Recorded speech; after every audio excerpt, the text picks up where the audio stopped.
Hello student, I am teaching the next part of this lesson. What are the different branches of the legal system? अतः कानूनी प्रणाली की विभिन्न शाखाएं क्या होती हैं? द अवेकेस ऑफ द डाउरी डेथ, जो ऊपर दहेज की मृत्यु का जो मुकदमा दिया गया था, falls within that what is considered a crime against society, वह बताता है कि समाज में इस अपराध के विरुद्ध इसकी क्या समझ होती है। And is a violation of criminal law, और आपराधिक कानून का एक उल्लंघन है। इन इंडियन क्रिमिनल लॉ, भारतीय आपराधिक कानून में, in addition to criminal law, अतः आपराधिक कानून के अलावा the legal system also deals with civil law cases, जो ये कानूनी प्रणाली है अन्य नागरिक कानूनों के अंतर्गत भी व्यवहार करते हैं। You reading chapter 4 of how a new civil law was part 2006। तुमने अध्याय 4 में पढ़ा कि किस प्रकार से एक नागरिक कानून 2006 में पास किया गया था। टू प्रोटेक्ट वुमेन, जो कि महिलाओं की सुरक्षा प्रदान करता है, अगेंस्ट डोमेस्टिक वायलेंस, जो कि घरेलू उपद्रव या घरेलू दंगों के विरुद्ध होती है।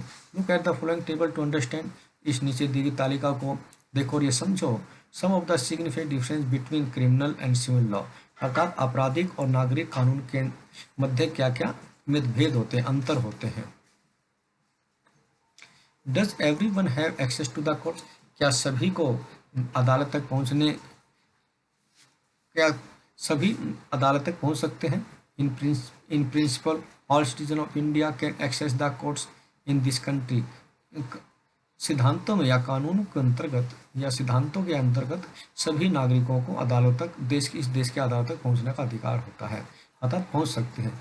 This implies that every citizen has a right to justice through the courts, अर्थात ये इस बात पर लागू होती है कि प्रत्येक नागरिकों को न्यायालय के माध्यम से न्याय प्राप्त करने के अधिकार होते हैं। एज यू रीड अर्ली, जैसे कि तुमने पढ़ा, the courts play a very significant role in protecting our fundamental rights, हमारे मौलिक अधिकारों की सुरक्षा के लिए न्यायालय महत्वपूर्ण भूमिका अदा करते हैं। इफ एनी सिटीजन, अतः यदि कोई भी नागरिक बिलीव दैट, इस बात का उसे विश्वास हो कि they rights are being violated, उसके अधिकारों की अवहेलना की जा रही है, then they can approach the courts for justice, तब वो न्याय के लिए अदालत जा सकते हैं। टू बी डन, और वो ऐसा कर सकते हैं। While the courts are available for all, जबकि अदालतें सबके लिए उपलब्ध होती हैं। In reality access to courts has always been difficult, अर्थात अदालत तक पहुंचना वास्तव में कठिन होता है। For a vast majority of the poor India, जो कि भारत में रह रहे गरीबों के एक बहुत बड़े लोगों तक या बहुत बड़ी संख्या तक है।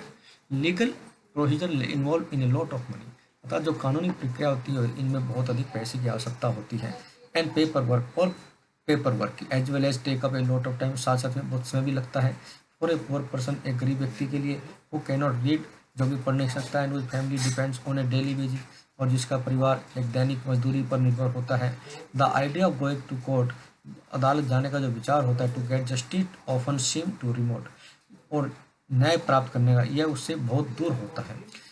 इन रिस्पॉन्स टू दिस, इस प्रकार से the supreme court in the early 1980s devised a mechanism of public interest litigation, supreme court ने 1980 में पहले से ही इस प्रकार से जो सार्वजनिक हित की जो दलील है का जो तंत्र है वो पेश किया, जिसको PIL कहते हैं। To increase access to justice, ताकि न्यायालय को बढ़ावा दिया जा सके।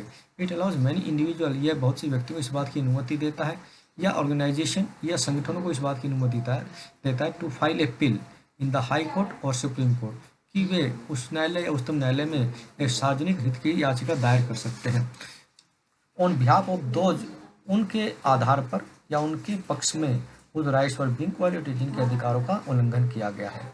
The legal process was greatly simplified, जो कानूनी प्रक्रिया है उसको बहुत ही अधिक साधारण बनाया गया है। एंड इवन ए लेटर और टेलीग्राम, यहाँ तक कि एक पत्र या टेलीग्राम के माध्यम से सुप्रीम कोर्ट या हाई कोर्ट तक पहुँचा जा सकता है, उसको बताया जा सकता है। Could be treated as a PIL, जो कि इस पिल के आधार पर फिर व्यवहार कर सकती है। इन द अर्ली ईयर्स, प्रारंभिक वर्षों में, PIL was use to secure justice, अतः पिल का जो प्रयोग है उसको सुरक्षित न्याय के लिए किया जाता था। उन्हें लार्ज नंबर ऑफ इश्यूज, बड़े मामलों के तहत, सच एज रेस्किंग बॉन्डी लेबरर्स, जैसे कि बंधुआ मजदूरों को बचाने के लिए, फ्रॉम इनह्यूमन वर्क कंडीशंस अर्थात अमानवीय कार्य की दशाओं से, and securing the release of prisoners in Bihar, और बिहार के जो कैदी थे उनको छुड़ाने से सुरक्षित रखने के लिए, who had been kept in jail, जिन्हें जेल में रखा गया था, इवन आफ्टर देयर पनिशमेंट, उनकी सजाओं के पश्चात भी, वाज कंप्लीट, जब वो उनकी सजाएं पूरी होगी तो उसके बाद उनको जेल में रखा गया था। डिड यू नो, क्या तुम जानती हो कि the midday meal that children now receive on the government and government aided school, कि जिन बच्चों को सरकारी और सरकारी सहायता प्राप्त स्कूलों में दोपहर का भोजन प्रदान किया जाता है, बिकॉज ऑफ पिल, क्योंकि एक पिल के अंतर्गत ऐसा हुआ। See the photos on the right and, तुम्हारे दाहिने पक्ष में जो फोटो दिए गए उनको देखो, एंड रीड द टेक्स्ट, और उसे पाठ्य प्रणाली को पढ़ो, below to understand how this came out, और ये समझो कि ये किस प्रकार से हो पाया था। फॉर द कॉमन पर्सन, सामान्य व्यक्ति के लिए, access to the courts is access to justice, अर्थात कोर्ट तक पहुंचना और न्याय प्राप्त करना। The court exercise a crucial role in interpreting the fundamental rights of citizens, अर्थात जो न्यायालय है नागरिकों के मौलिक अधिकारों की व्याख्या करने में महत्वपूर्ण भूमिका निभाता है। एज यू सा इन द एबोव केस, जैसे कि तुमने ऊपर के परिस्थिति में पढ़ा, the courts interpreted article 21 of the constitution, कि न्यायालय ने संविधान के अनुच्छेद 21 की जो व्याख्या की है, on the right of life, जो कि जीवन के अधिकार से संबंधित है, to include the right of food, इसमें भोजन का अधिकार भी शामिल होता है। देयरफॉर, इसलिए उन्होंने ऑर्डर टू द स्टेट, राज्य को यह आदेश दिए, टू टेक सर्टेन स्टेप्स, कुछ ऐसे निश्चित कदम उठाए, to provide food for all include the midday meal scheme, जिसमें कि मिड डे मील स्कीम जो कि सभी के भोजन के लिए होती है वो उपलब्ध कराना। हाउएवर, यद्यपि there are also court judgement, कुछ ऐसे न्यायालय के निर्णय भी हैं, दैट पीपल बिलीव, जिसमें कि लोग विश्वास करते हैं कि work against the best interest of common person, कि सामान्य व्यक्तियों के हितों के लिए बहुत अच्छे कार्य किए गए हैं।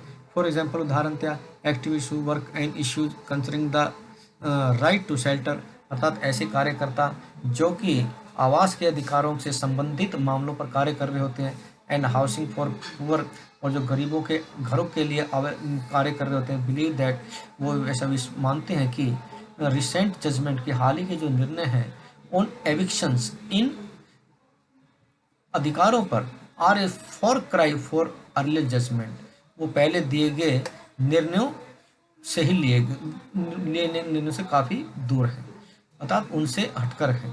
वाइल रिसेंट जजमेंट, जबकि हाल के जो निर्णय हैं, tend to be the slum dweller, अर्थात जो झोपड़ी में रहने वाले आवास व्यक्ति हैं उनसे संबंधित हैं, जो जुड़े हुए हैं।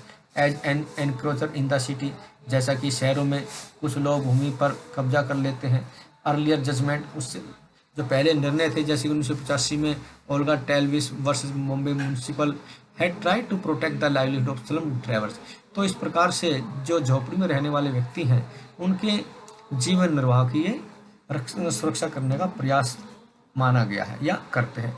अनदर इश्यू दैट, और एक अन्य मामला है that affect the common person's access, जो कि सामान्य व्यक्ति के न्याय तक पहुंचने को प्रभावित करता है, वो है कि is the inordinately long number of years, अर्थात असामान्य रूप से इसमें लगने वाले काफ़ी समय, that courts take to hear a case, जिसके अंतर्गत केस की सुनवाई न्यायालय के द्वारा की जाती है।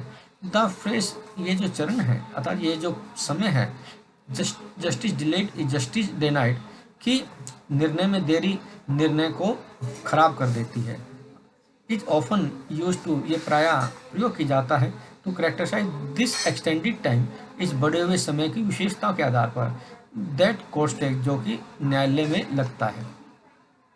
However, in spite of there is no denying that the judiciary has played a crucial in the democratic India, यद्यपि इस बात से ना इनकार नहीं किया जाता कि लोकतांत्रिक देश में जो न्यायालय है वो एक महत्वपूर्ण भूमिका निभाते हैं, serving as a check on the powers of the executive and legislature, और वो न्यायपालिका और विधायिका के कार्यों पर एक प्रतिबंध लगाते हैं ताकि जो नागरिकों के अधिकार की सुरक्षा की जा सके। The members of the constitution assembly, okay बेटा, थैंक यू।